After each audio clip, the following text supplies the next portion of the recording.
like pizza boxes. Never would joke, and they come over and they'd always say like, "Oh, I heard about this place. I never knew. Like this is I never knew. I thought they were lying to us how many pizza boxes you had, but it just reminded me of that whole thing. It's pretty funny. But yeah, all that stuff is pretty good. So well done. So, thanks. Yeah. How about you, Elner? Do you have a form?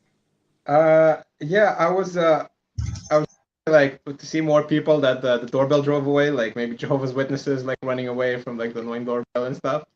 I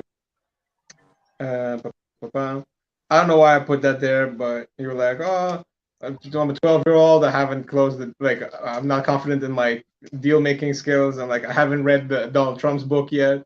All this kind I of almost put some about the art of the deal in there. I don't know if it was your thing, but I for some reason I thought of that. It'd be funny too if you're like the bottle drive thing. If you're like not only giving, if you had a shitload of bottles, and you're like, okay, I'll have these bottles, but you have to take this book with you. It's like some Bible or something. I'll trade you. Yeah, these Jehovah Witnesses pamphlets with you. It's like just potting shit off. Yeah, that'd be funny. Here you go. Yeah, I trade you your bottles for salvation. Yeah. Yeah. Yeah, I just try to add on extras on the deal like all the time, a car salesman does. Because that's what a guy at 10 a.m. wants. He's giving away his bottles. Like, oh, this kid's trying to sell me more stuff. Awesome. Love it. Yeah, that's the worst when they wow. Yeah, the doorbells. I hate when people ring my doorbell because my dogs go nuts. It's like, fuck. Man. Oh, mine too. Yeah, it's the worst. Even if the doorbell goes off in a TV show, like it's nobody's safe. Yeah, it's like loud screeching, barking. It's like they're running around. I have 3 dogs and they run in circles whenever something happens. Like, fuck. My dog's a 90-pound Rottweiler and it jumps on us and over the couch and he loses his mind often. So that's fun. The other day, just yesterday, we're watching TV, some Korean show, and my dog he usually barks at the TV, but this time we just caught him staring, watching the movie with us. It was pretty funny, actually. Yeah, it's. I wish I got a video of it because he was just enamored with Korean, I guess, fiction. It's the only he understands it. Yeah. I think he speaks Korean. Have you tried speaking to your dog in Korean? He might be perfectly trained. I caught my dog watching baseball today. He was sitting in a rocking chair. I came home from work and he's just rocking away watching the Blue Jays. He looked at me, then he gave me a head shake and kept looking at the TV. Sorry to bother you. My bad. It's the first inning. There's lots of game left. These dogs are like carnations. Like one's like a Korean person just waiting to go back, and the other one's like an old timer, kind of watches baseball by himself on the rocking chair. Oh yeah, totally. Oh, my dog is such a little princess. Anyway, I got into Korean TV, Netflix this last month or two. I don't know why. I've just been watching it. The acting's really good. I'm surprised by it. I don't mind the subtitles, but my favorite thing is just the little weird nuances. Like this one guy in the show, every time he wanted someone to stop talking, he'd go, "Da-da-da-da-da-da-da-da." And it just made me laugh every time. I just burst out laughing. He's like, yeah, now I'm doing it with my wife, and she's doing it to me. And it's like, it's like, it makes me laugh every time. And that's great. You know what? Those Koreans went crazy. I had somebody, she forced me to watch it with her, and she was from Russia. I was like, how are you? She just super got into Korean, started taking classes and all this stuff. I don't know what the fuck. But apparently the Koreans are pushing their stuff up. Yeah. I'm writing down my next set right now because I forgot to write down earlier. So that's fine. That's fine. Nice. I am too kind of thinking what to put where. No, this is not gonna go as well as the other one. This is the professional part of the show where we definitely play off how prepared we are. This is the workshop. Seriously, I'm scribbling something else. I'm not scribbling what I'm gonna say. That's crazy. Like last time, where I'm going by memory and I'm just written down points, just like I would in a real show. I usually have more of a detailed thing, but this time I'm not doing it. So we'll see how this goes. But yeah, that's the one thing I've kind of liked about these. Like I try not to use a book at all on stage, and I get to use my crib notes. and it's kind of nice to stay on this and then riff a little bit. But yeah, it's kind of nice. I never liked using a book on stage much. I use my phone a little bit, and Yeah. this thing, it's like sitting in front of you, and technically nobody knows. I mean, they can see us looking, but if you set it up exactly where it's like sitting here, I would never even look away from the screen. I'd just be like, reading as I went, and it wouldn't be that hard to fake it through. But that's what. Well, you wear glasses, so we know you're cheating.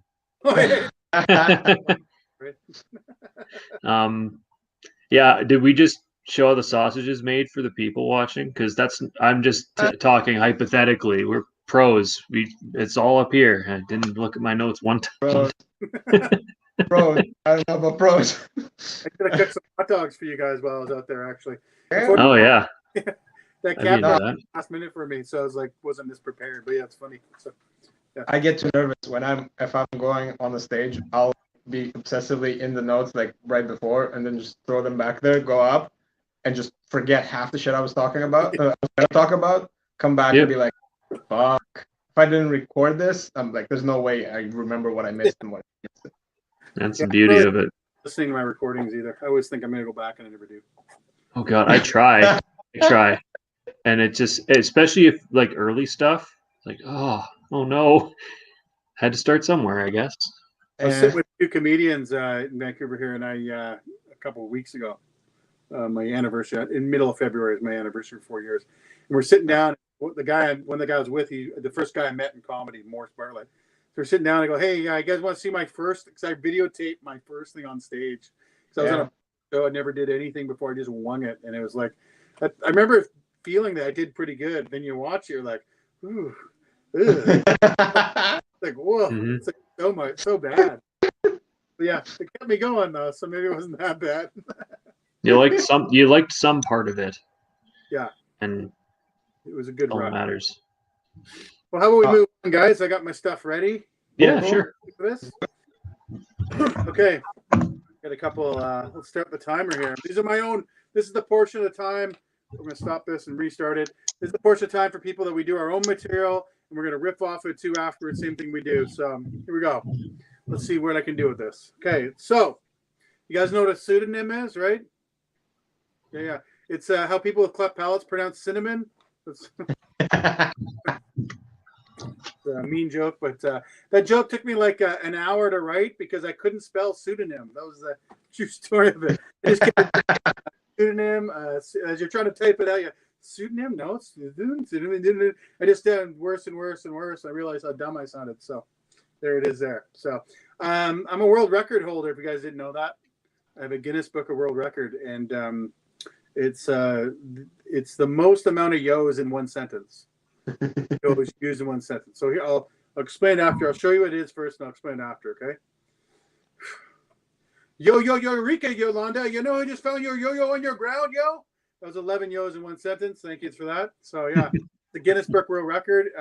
The previous record was 5, also done by me because who knows, right? But the background of that is true. It's like I watch a lot, like COVID, I'm watching things I never would watch, right? So, but I'm watching a lot of rap battles on like TV. I found this channel, they're showing rap battles, and I'm watching them. I don't know why, but I'm enjoying the shit out of them. But I always think it's funny because it's always like they're always starting like the music starts with like, okay, yo, okay, yo. I'm like, how many fucking yo's can you use in a sentence? That's how that joke pretty much came from. But if you don't know much about rap battle, it's there's this one guy who's like the champ, never beaten. This guy named Blind Fury. He's on TV. I know. You look him up though. He's hilarious. He's this white guy that's blind, and he's called Blind Fury. And I think he's accepted by the all-black audience and everybody else because he doesn't know he's black. Literally, he just can't see it. I mean, that's the thing, right? But the funny thing is that he only sees black, so that's even people in black. So it's like, you know, I like him because he just rips people through, and like nobody expects him. And he's this little weird-looking dude. Anyways, I just want to get to that part somehow.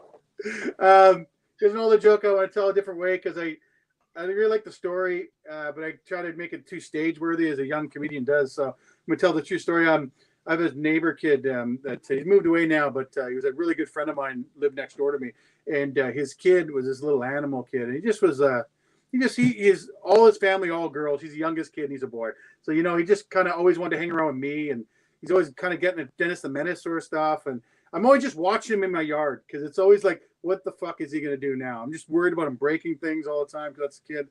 And I caught him in my yard. This is all 100% true story.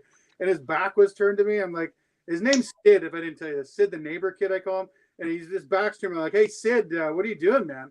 And he just turned around with and he had this butterfly. He caught a dragonfly. He caught a dragonfly. It was unbelievable. I was like, oh my God, Sid! Like you're like in my head, like he's a chubby little bastard. Like how do you catch it? How do you catch that thing, man? They're like, how did you catch it? He goes, I don't know. I go, well, what are you gonna do with it? What's the next step, sort of thing? Right? He goes, I'm gonna pull its wings off. I'm like, no. I just turned like a.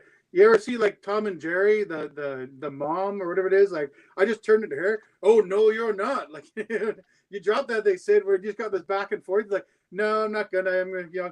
No, let it go, man. They eat mosquitoes. We hate mosquitoes. You don't like mosquitoes, right? He's like, no. I go, just let it go, man. It's like a beautiful little creature. He goes, no, I'm gonna pull its wings off. Now I want to explain that I know his dad really well before I tell this next spot. And I have kids in my family. I'm one of 10 kids.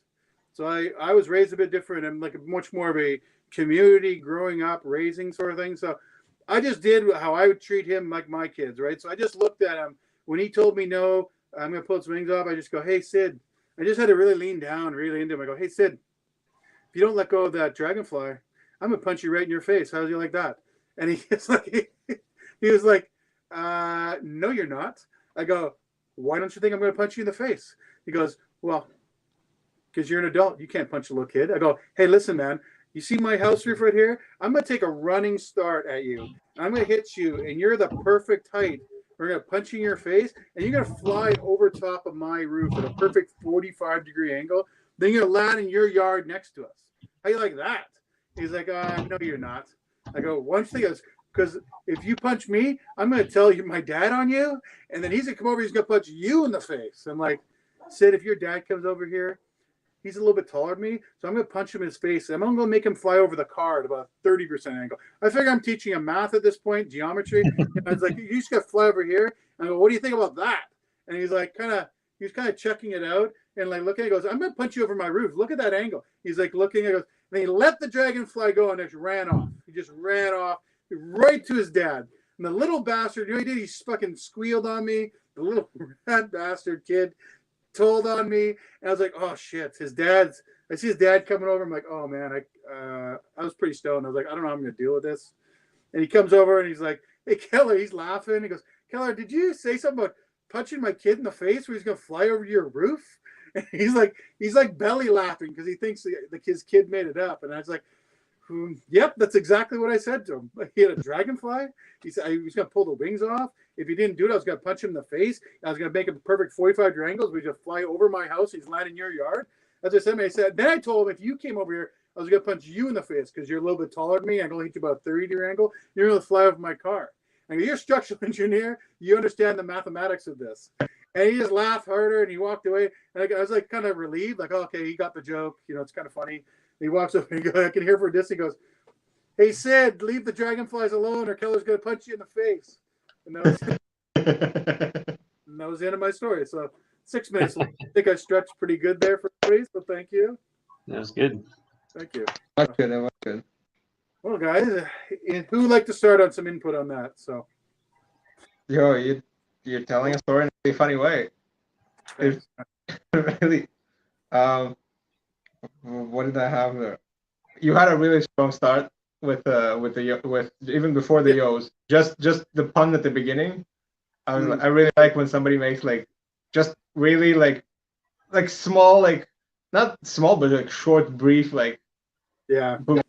What was it? Not synonym, pseudonym and cinnamon. What?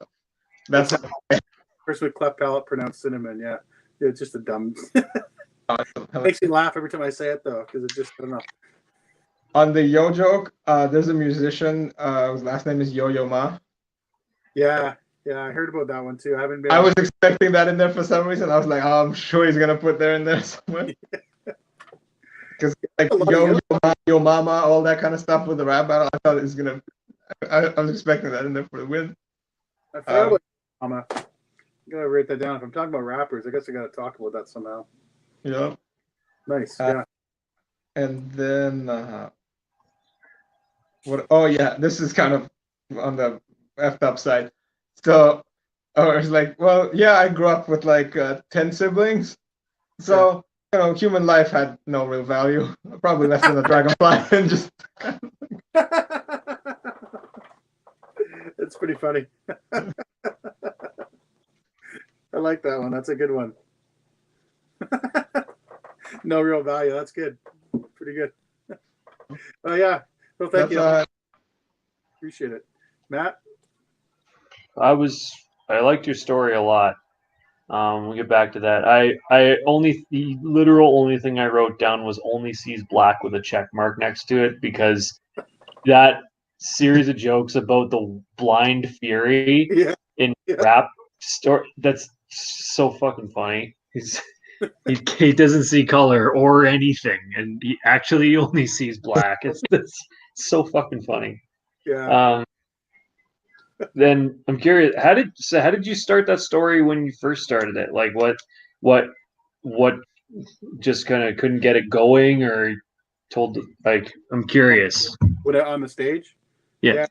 I think that as everybody goes through their learning stages, it's you only have a certain amount of time to do it, right? So I've tried to cut a lot of stuff out of it, but it ruins the story a lot of times because I've cut it down so short that it's almost not the story anymore, where I'm trying to add jokes into it and do stuff. And I think the story is funny enough to just have in the middle of say to do like 30 minutes, it's a good little 5-minute break in between. You do that and get back to more jokes and kind of do stuff. So I haven't really told it for a long time, so I wanted to give it a go without, because when you repeat the jokes, anybody watching, it's only one person, but when you repeat the jokes, they become different a lot of times because you're just kind of trying to get a beat for them all the time rather than just being yourself.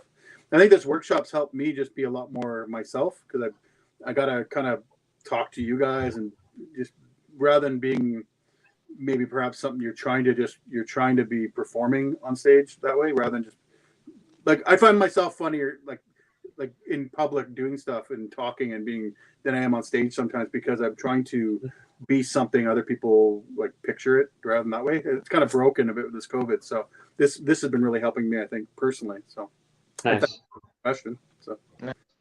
No, you can kind of tell there's a little line that you kind of the performing you versus the you just telling a story and kind of stopping, glancing, seeing how we react, but not even that, just the rhythm of it was different than the rhythm from the first set.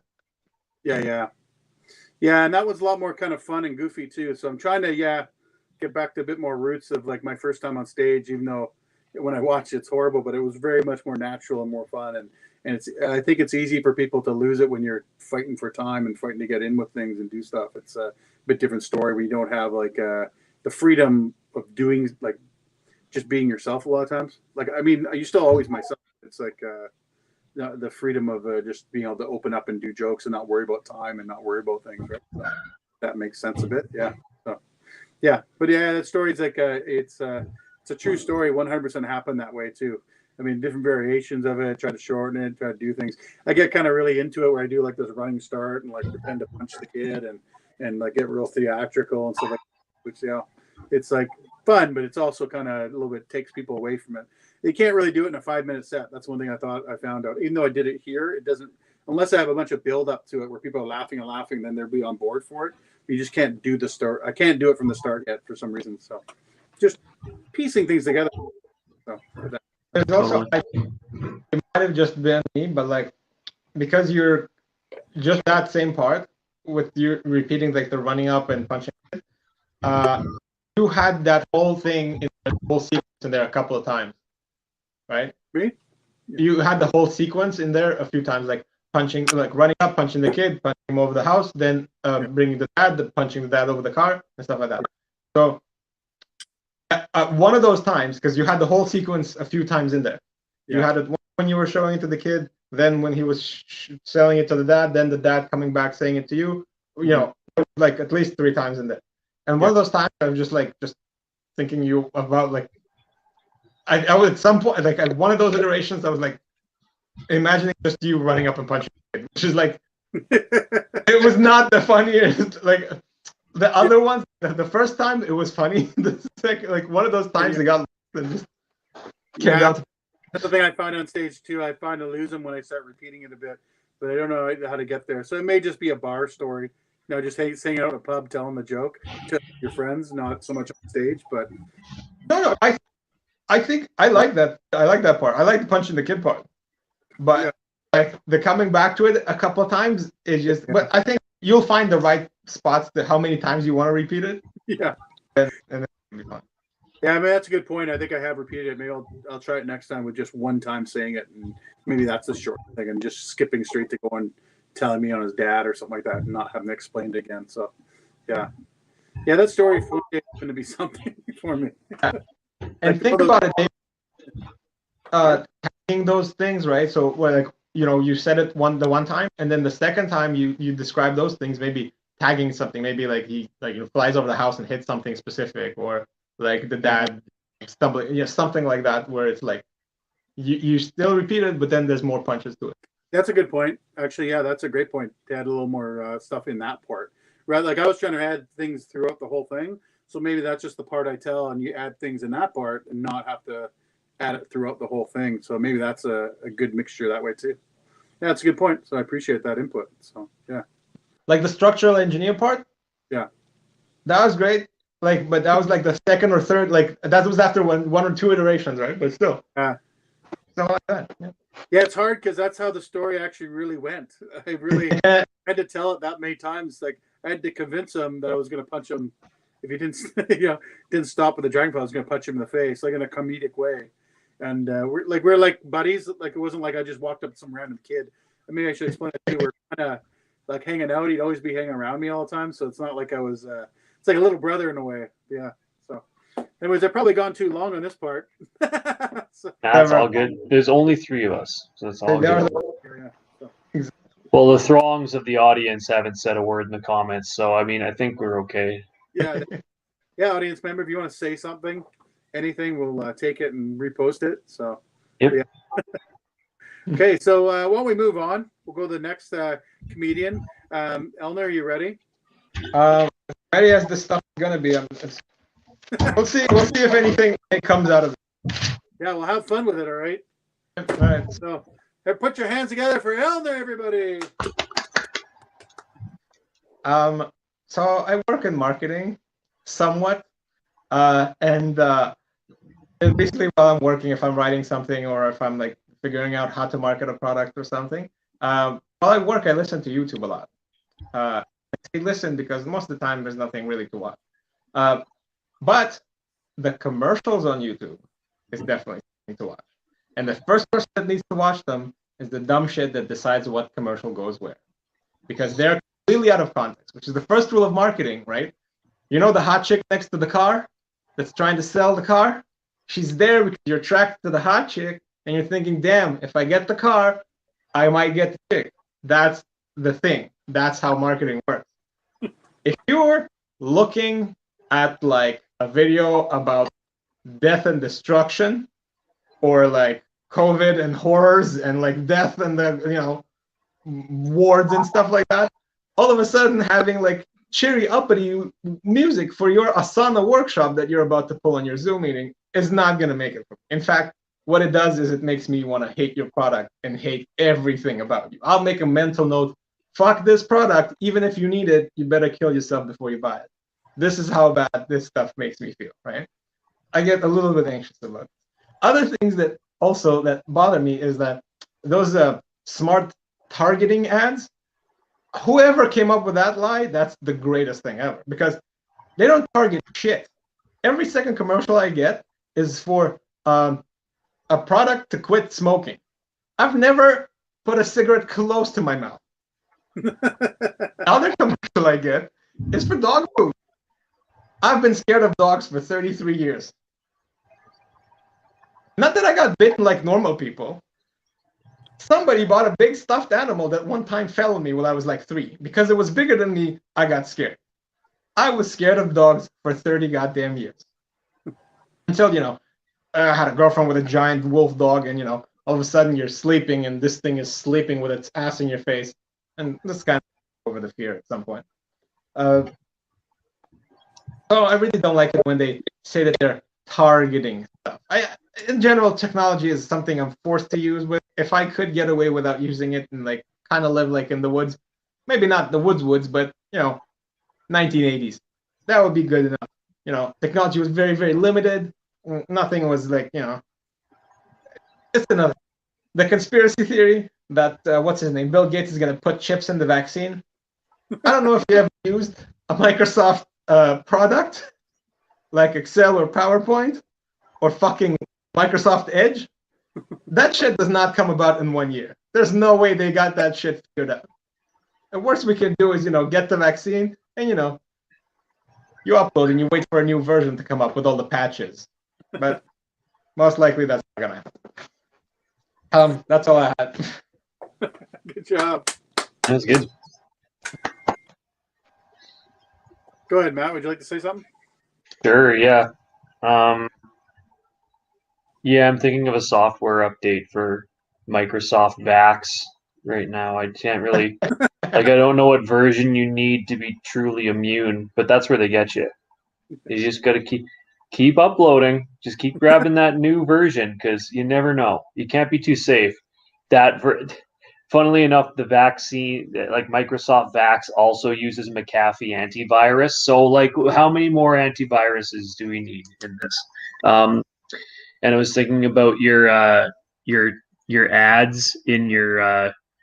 First off, how much death and destruction YouTube videos are you just listening to straight up like that seemed real, but I totally get it where you're listening to like a grisly murder thing or a conspiracy theory thing, and then all of a sudden it's a ding ding ding ding ding ding ding ding ding use Tide, and it's like I'd rather die than use Tide.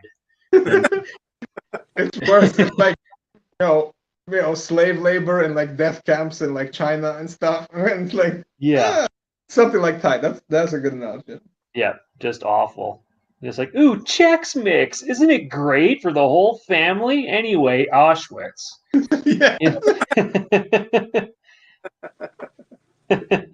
Wasn't that fun? So yeah, that's really all I had. I like I like where you were going with those. I think Microsoft Vax has some legs, and that's good. I like that. Wonder Bread, Hiroshima. Like products. Yeah, I like your marketing stuff too. That was great. I was kind of enamored by it. I was writing down stuff. I was trying to keep up on the Microsoft Vax is great. I wrote down Norton antivirus right before you said it, Matt. That sort of thing, because I got stuck on my computer with. I got Norton. I couldn't get rid of it. Just always there for the rest of my life. It's like like a computer.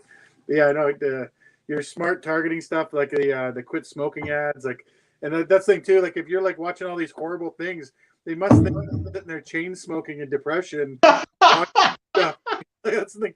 Like just continuously lighting cigarettes. Yeah. That's what they do that watch this shit. So it's like, I wrote down something before about. The first thing was the yellow fingers and teeth. Apart from they can't tell I never smoked apart from the yellow fingers and teeth. But I left that alone because I thought of something better. But the target. It's funny when you think about targeting. It sounds almost like militia-like when they talk about the word targeting. You're like, it just sounds like way worse when you put it that way. It's like, oh, this is a smelly 30-something. I got him in my crosshairs. Old Spice. What do they call it in video games when they're camping out? Just like sniping people? Yeah. Yeah, exactly. That's what targeting ads do, just camp out. So everybody hates a camper. So, oh, that was another one for camping. I could have done that. Video games. I could have talked about that. Oh, well. Next time. And next time you get camping as a randomly generated topic. Yeah. Well, I've been thinking about talking about it for a while. I was trying to figure out a way to do it. So this is kind of a good starter for me on that one. So I think I might go. But yeah. But Elner, that was great. I think you did really well. That was funny. So good job. Oh, yeah. That was good. Okay, Sweet. cool. Well, Matt, you ready? You look tired. Yo, I'm wide awake. I don't know where you're getting that from. It's the lighting and my fatigue. Don't worry about that. It's your dopey eyes. No, I'm kidding. Yeah. Yeah. Okay, everybody, let's put your hands together for a very funny comedian, Matt Don Levy. Sorry, I've been saying it wrong, eh? It's all good. It's all good. Yeah, thanks. Give it up for your intrepid host, Kelly Rev. Yeah, let's go. Let's go. No, that's great. Thanks, Keller. So it was International Women's Day recently. I made a point of telling the women in my life, you are seen, which is way more comforting than texting my ex, I see you. So I used to hit the bar when I was younger. I managed to avoid bro flu, as I like to call it. I got lucky because I'm barely a bro, but I am. You can pick out who's getting a bro flu right away. Like if you look out in front of a bar and you see a lot of attractive women having sneaky smokes only while they drink, and surrounding them are a bunch of guys. Right, the guys getting the flu will be in like tiny white t-shirts and jeans, no jacket, and will be stealing drag off darts and lying to women at -20. Those guys are getting a bro flu for sure. To be certain that they're going to get it, you got to listen to their conversation. Their voices will be high and tight, and their hands will be buried in their armpits, like interlocked fingers behind the lung style. And every conversation is the same. It's like, oh, not cold. Nope, babe, not even cold. I wear shorts at like -40, dude. I walk into campus -40 shorts. I'm wearing my Under Armour shorts, no problem. I'm like part Viking, babe. Seriously, see the hair? It's brown, but Vikings had brown hair too. I've seen Vikings, right? Have you seen Vikings? That's my uncle. Okay, like basically. No, you wear my jacket. I don't even need a jacket when I'm on cocaine. I'm like warm, okay? So warm. Blow gives me superpowers. Where are you going? It's every same conversation. It's a bro flu is full on when they're complaining about the lesbos outside while they're sneezing, blowing their noses. Why do we look in the Kleenex after we blow our nose? There's never anything in there I want back. I've never looked in a Kleenex and said, "Nice, that's not gross." That's it. That's all I wrote down for tonight. Hey, there you go, Matt. Thanks. Good job. Yeah. Yeah. I like that stuff you had. I like how you riffed for so long on that one subject and kept going with it. I kept thinking you're ending, and you just kept going with it. That's great. Good way to mine that stuff. So, the bro flu. I didn't understand what it meant for the first minute or so. It took me a little bit of time to get there, but just because I guess I don't know the term. But is that a term you made up, or is that something that's? Yeah, I tried this bit a while ago called Man Cold, and I never knew how to finish it, so I changed it to Bro Flu. Just like thought I would give it a rip tonight, see how that sounded, and yeah, so. I think bro cold sounds better. It just sounds Bro like Cold. bro cold kind of rolls off the tongue a bit more. Yeah, It? yeah, I'd say so. Bro called. I was thinking you were gonna go the frat way, like fraternities and stuff. Because like I've never heard this term. I never even thought about that. But then when you explain the behavior, and I'm like, yeah, I know exactly this dude. Like I know exactly who you're talking about. Exactly. And like I liked it a lot. I thought he was gonna go into fraternities and stuff, but it's not your world. That's not your world. I also really like the ending. There's nothing in there that I ever want back. That was fucking hilarious. But we look anyway every time. Yeah, I know. It's so true. It's so true. Yeah, that's actually. I heard that. No offense, to be a better version on Red Dwarf. You ever seen that show? No. Yeah, it has on that too. They had a big argument to each other. It's like, what are you looking for? Like a lost painting of? It's like they went into really ridiculous stuff. But it's definitely something. That's great. Why do we look? Yeah, it's kind of goofy, but yeah. So I liked your first opening joke too. That Women's Day one. So when you went on that one, like better than my ex saying "I see you" or yeah. That's a good joke. It's a good starting joke. I get everybody going on that one. funny. So Thanks. I like the when you're talking, it must be better on stage too when you're doing that whole like the posturing sort of thing. I mean, that's like because we all could picture an asshole like that. So it's so funny. Yeah. Yeah, like standing, leaning back on the ankles, like all those Oh things. yeah, It's like the Yeah. coffin pose, right? Just a coffin pose. They're ready to die. Yeah. And just even saying, yeah, yep, up, all those things. Yeah, absolutely. yeah. That guy's getting a man cold for sure. Or bro cold. Is that what we've determined? Well, yeah, but you think about them being bros because it is funny outside trying to like get chicks, right? Yeah. Of that just I know guys that I just go outside and they pretend to smoke that, or I'll go outside with you. I don't smoke, but I'll go outside and hang out with you, trying to swipe. Yeah. Like they're close to the cab this way. Like that's in their head, right? So Yeah. At first though, I heard the bro code, so like the code between bros. So if I like the term bro code. Just I don't know if it's the medium or our mics and all this kind of shit. And live, you might be able to like yeah, I wonder. Not be the confusion might not be there live and stuff. Yeah, because the man flu, whatever, doesn't really work very well there because you think of like a dad or something like that with the man flu, right? And bro flu or bro cold is a pretty specific the thing the act out that I was doing, and I've started that joke before, like, well, it's man cold season, and that's how I get into, but that only works if it's like March. Well, I guess you can kind of get one any time of year, but I wonder the bro is strong. Like, what's for a girl's best friend that's a guy? There's like a word for it. It's almost like that. The guy's trying to befriend them to get them, like go outside like that. Yeah, it's. I'm gonna be dwelling over that for a couple days. So I think it's there's somewhere to go on this. But yeah, your mind out of it though. You got a lot out of that joke, so that's a great job. I wish I could do that myself. So that was pretty good. Yeah. Have you done that set many times out there, or what?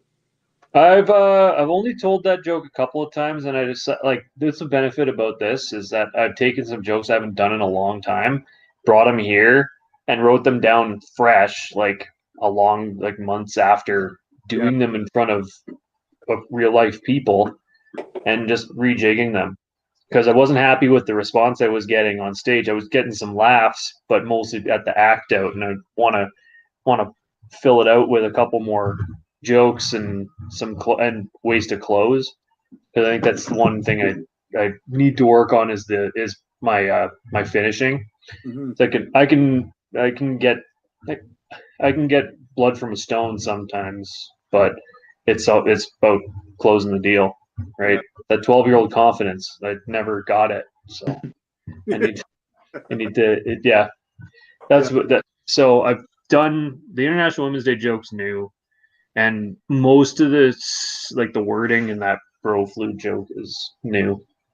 Concept's been there for a while though. Yeah, no, it's pretty good. I think you got some legs with that. I think it's gonna be worked out the more times you tell it. So that'll be the cool thing about it. That is the good thing about this. I've doing that too, like where I had like a joke that I put into a full set, like a full longer thing. I really like this one joke, and I couldn't detach it from that story. So then all of a sudden you leave it alone because of COVID, and you come back here and like, okay, I'll just tell this one small joke and not have the pattern of the whole thing, and then it works, or doesn't. Sometimes it doesn't work without the story. So yeah, that's a cool opportunity with this, right? So yeah. Well, guys, it's come that time to do our little salutations and everything else. But I do want to thank you both for being here. There was a lot of fun for the workshop, guys. Yeah, this is a good time. Yeah. So Matt, where are you going to be in the next little while? Like, where can people find you? Probably on a roof, right? Like I'm an HVAC plumber, and I'm good. It's getting warmer here, so I'm going to be on a roof. I've got an Instagram page I don't post to. I've got a YouTube page that I don't really put much on, but I will say that I am getting a fire under my ass and writing some more songs. I do stand up, but I write musical comedy too. Oh, nice. So I'm going to try and pound out an album here in the rest of the year, and try to get something together. And I've got a couple of comedy songs that, if you do go to my YouTube page, just look for my name on there, you'll find it. There's me dressed up in gym gear, singing a parody song of "Wanted Dead or Alive," about the gym, and a couple of my originals are up there too. But I'm gonna write a couple more and try to get something together for the end of the year. So stay tuned.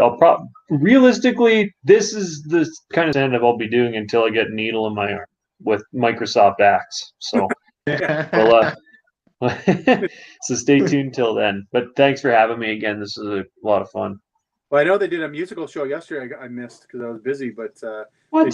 they did a musical show and they're looking for people. So I wish I knew that. I would have recommended to you. So Okay. But yeah, I would encourage you to do some of that on here for fun, right? Yeah. Maybe just an acoustic version. I don't know. What do you use, the guitar? Or you have a keyboard, or what do you use? It'd be guitar and singing away. Yeah. Okay. Well, too bad. I was going to show off my banjo I made there too in the room. I forgot about it. I just made it. Did you say made? Yeah, I made it. Oh. What? I showed that in there too, but it got too frazzled with everything else. I was worried about time and not going too long, and yeah. Anyways. Way to bury the lead. You not only play the banjo, you make them. That's yeah. They're just boring gas can ones and stuff like that. I made a cigar box one. It's nothing special. It's easy, actually, really easy. Yeah, it's fun. okay. Well, thank you, Matt. Eleanor, where can we find you next little while, buddy? On the streets, kind of somewhat. No, at least I'm in Toronto, so they opened the streets up. You can go, kind of. They open or something, but I don't know what's going to be available, what's going to be happening outside shows or whatever. Mm-hmm. If that's happened, maybe there, but not yet.